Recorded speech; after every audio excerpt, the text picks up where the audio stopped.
ఆయన ఇచ్చిన ఆ పర్స్పెక్టివ్ నన్ను మార్చిందండి. నిజంగా నేను ఇది ఆలోచించలేదే. సో గ్రోత్ అనేది ఓన్లీ మనీ రిలేటెడ్ కాదు. That's why I say art of fulfilment. Fulfil అవ్వటం అంటే నేను తృప్తి పడి ఆగిపోవండి అని నేను చెప్పట్లేదు. ఎదగటం అంటే ఓన్లీ బ్యాంక్ బ్యాలెన్స్ కాదు. At the same time bank balance వద్దు అని నేను చెప్పట్లేదు. చాలా మందికి డబ్బు అవసరం, కానీ ఎదుగుతూ పోతున్న కొద్దీ అది ఫినాన్షియల్గా, ఇమోషనల్గా, రిలేషనల్గా, ఫిజికల్గా, మెంటల్గా, స్పిరిచువల్గా, దేర్ ఆర్ మెనీ ఏరియాస్ మనం ఎదగాలి. కానీ మన ఫోకస్ ఓన్లీ అంటే నేను రోజు జిమ్కు పోతున్నా కానీ ఓన్లీ రైట్ హ్యాండ్ కండ ఒక్కటే పెంచుతున్నా. మీరు జిమ్కు పోతే అన్ని మజిల్స్ ని మీరు ఎక్సర్సైజ్ చేస్తారు కదండి. మరి లైఫ్లో అన్ని రిక్వైర్డ్ మజిల్స్ని మనం ఎందుకు గ్రో చేయట్లా? సో ప్రాబ్లం గ్రోత్లో లేదు, ప్రాబ్లం డబ్బులో లేదు. రైట్? ప్రాబ్లం ఎక్కడొచ్చిందంటే ఈ రెండే, గ్రోత్ అంటే మనీ అని ఆలోచించిన వాళ్ళతో ఒక పదంలో చెప్పాలంటే ఆ హయ్యర్ పర్పస్ అండి. Exactly right word that is. దానిలో ఉన్న దమ్ము వేరండి. పర్స్ నుంచి పర్పస్ మీదకు ఫోకస్ వెళ్తే నేను మళ్ళీ చెప్తున్నా, పర్సు నింపుకోవద్దు అని నేను అన్నట్లు. బాగా గుర్తుపెట్టుకోండి.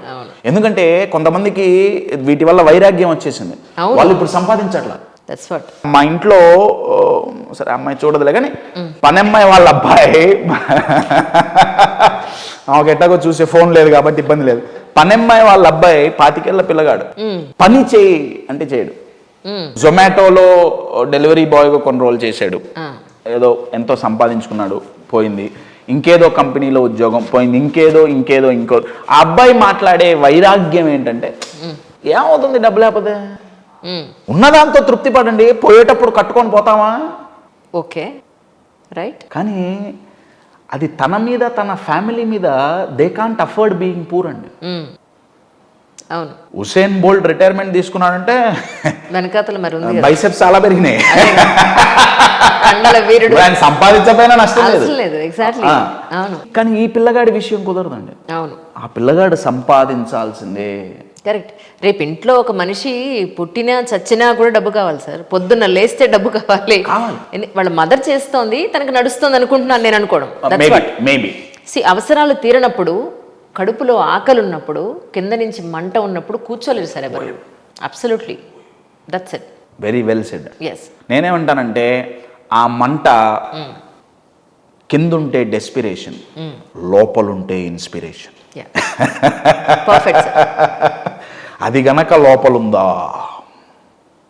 నాకెందుకో ఈ ఎస్పెషలీ ఇప్పుడు 2000 ఇయర్ నుంచి పుట్టిన పిల్లల్లో ఆ కసి, పట్టుదల, ఇది కొంచెం పౌరుషం, ఒక మాట అంటే పడని తత్వం, ఇది ఎందుకో కనిపించట్లేదేమో. పర్సంటేజ్ వైజ్ చాలా తగ్గిందేమో అనిపిస్తుంది. తగ్గిందండి. మాట అంటే పడకపోవటం, దానికి రీజన్ పౌరుషం కాదండి, లో సెల్ఫ్ రెస్పెక్ట్ అండ్ లో ఇమోషనల్ హెల్త్. ఎందుకంటే ఒకే పని చెయ్యొద్దు అని ఒకే మిస్టేక్ మీద ఇయర్స్ టుగెదర్ చెప్పి చెప్పి చెప్పి విసుగొచ్చేస్తాను. అంటే ఎన్నిసార్లు చెప్పించుకుంటాం ఇదే పని మీద, మనకన్నా బుద్ధి ఉండాలి కదా, ఎన్నిసార్లు చెప్తుందమ్మా అన్న థాట్ రావట్లేదు వాళ్ళకి. సైకలాజికల్గా ఆన్సర్ నేను చెప్పాలి అంటే దీనికి కారణం ఏంటంటే అండి, నేను ఇందాకన్నా మైండ్కి 6 అవసరాలు ఉంటాయి. వీటిని మేము డ్రైవింగ్ ఫోర్సెస్ అంటాం. మనల్ని డ్రైవ్ చేస్తాయి. మనం చేసే ప్రతి పని ఈ 6 కొన్ని అవసరాలను సమకూరుస్తుంది. మీకు ఎగ్జాంపుల్ చెప్పాలంటే, నాకు ఇప్పుడు దాహం అయింది. దాహం అనేది అవసరం, తీర్చుకోకుండా ఉండడం కుదరదు.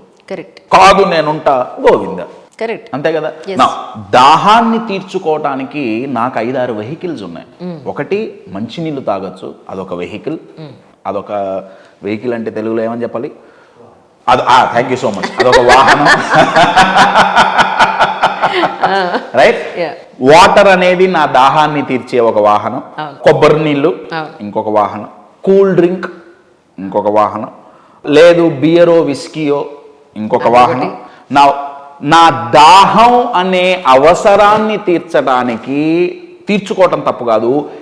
ఏ వాహనాన్ని ఉపయోగించి నేను అక్కడికి వెళ్తున్నా దాని మీద నా లైఫ్ అంతా ఉపయోగపడుతుంది. లైఫ్ అంతా డిపెండ్ అవుతుంది, ఉపయోగపడుతుంది కాదు. లైఫ్ అంతా నా లైఫ్ ప్రొడక్టివ్గా ఉంటుందా, డిస్ట్రక్టివ్గా ఉంటుందా?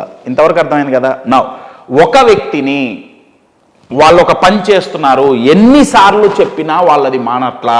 అది హ్యాబిట్ అంటారా, ఇంకేమంటారా, బిహేవియర్ అయినా ఏవైనా సరే, బేసిక్గా వాళ్ళ మైండ్కి ఏమర్థమైందంటే, నా ఈ 6 అవసరాలు అని చెప్పా కదా, ఈ అవసరాలు సమకూర్చుకోవటానికి ఉపయోగపడే అత్యద్భుత వెహికల్ ఇదే. ఇక్కడ 2 జరగాలి. ఒకటి, ఇది కాదు ఇంకా చాలా ఉన్నాయి. నా మనం ఆ పని చెయ్యొద్దన్నప్పుడల్లా వాళ్ళ మైండ్ ఆ పనిని చూడట్లేదండి. వాళ్ళ మైండ్ ఎందుకు రెసిస్ట్ చేస్తుందంటే, వామ్మో వీడు నన్ను దాహం తెచ్చుకోద్దు అంటున్నాడు. Exactly, You're getting it? అందులో ఉన్న విషయం అర్థం కావట్లేదు వాళ్ళు. ఎందుకు కాదు, నేను ఇప్పుడు ఎగ్జాంపుల్ చెప్పగానే నా దగ్గర రావద్దు. ఒకప్పుడు మేము ఎడిక్షన్స్ డీల్ చేసినప్పుడు, ఎడిక్షన్స్ కోసం దయచేసి నా దగ్గర రావద్దండి, నేను ఇప్పుడు డీల్ చేయట్లేదు 1-on-1. ఒకప్పుడు చేసినప్పుడు ఆల్కహాల్ ఎడిక్ట్స్ని నేను ఎంతో మందిని నేను బార్లో కూర్చొని ట్రీట్ చేశాను. ఓకే, ఎందుకంటే వాళ్ళ దృష్టిలో, వాళ్ళ మైండ్ దృష్టిలో నా ఆల్కహాల్ అనే ఒక వెహికల్ని ఉపయోగించి వాళ్ళు కొన్ని నీడ్స్ మీట్ అవుతున్నారు. నేను వచ్చి నిన్ను ఆల్కహాల్ తీసేస్తాననే వాళ్ళ మైండ్ ఆల్కహాల్ కోసం భయపడదు. వాళ్ళ మైండ్ ఏం భయపడుతుందంటే, ఈ అవసరాలు పోతాయిగా. అవును, అంటే మైండ్ యొక్క ముక్కు మూసేసినట్టు అయిపోతుంది, సఫోకేట్ అవుతుంది. అందుకే ఫస్ట్ చేంజ్ అవడానికి భయపడతారండి. Exactly sir. మైండ్కి మనం ఏం చూపించాలంటే, నీ అవసరాలు సమకూరుతాయి, నేను దాన్ని తీయట్లా, నేను ఇంకా బెటర్గా సమకూరుస్తా, నువ్వు ఇంకా better vehicles. This is coaching అండి. You are getting it right. నేను ఇప్పుడు 6 అవసరాలు నేను కూర్చొని నేను వీడియోలో చెప్పలేను, కానీ బట్ తెలిస్తే చాలా క్లారిటీ వస్తుంది. బట్ బేసిక్గా that's why people resist to change. అవును, ఎందుకంటే మనం ఓన్లీ బిహేవియర్ని మనం మార్చాలనుకుంటున్నాం, లేదా వాళ్ళ మైండ్కి అది పిచ్చెక్కిపోతుంది. అవును, వాళ్ళ మైండ్ దృష్టిలో వామ్మో నా జీవితం పోయింది. ఎగ్జాక్ట్లీ. బట్ నేను ఒక్క క్లూ ఇస్తాను. క్లూ ఏంటంటే, ఇందాక నేను 6 అవసరాలు అన్నా కదా, దాంట్లోనే మన స్ట్రెంగ్త్, దాంట్లోనే మన వీక్నెస్ ఆధారపడి ఉంటుంది. నేను లైఫ్లో ఎంతో వాల్యూ ఇచ్చేది, నాకెంతో ఇష్టమైనవి, వాల్యూ ఇచ్చేవి, మనుషుల ఇంకేమైనా ఒక 4-5 ఉంటాయి కదండి.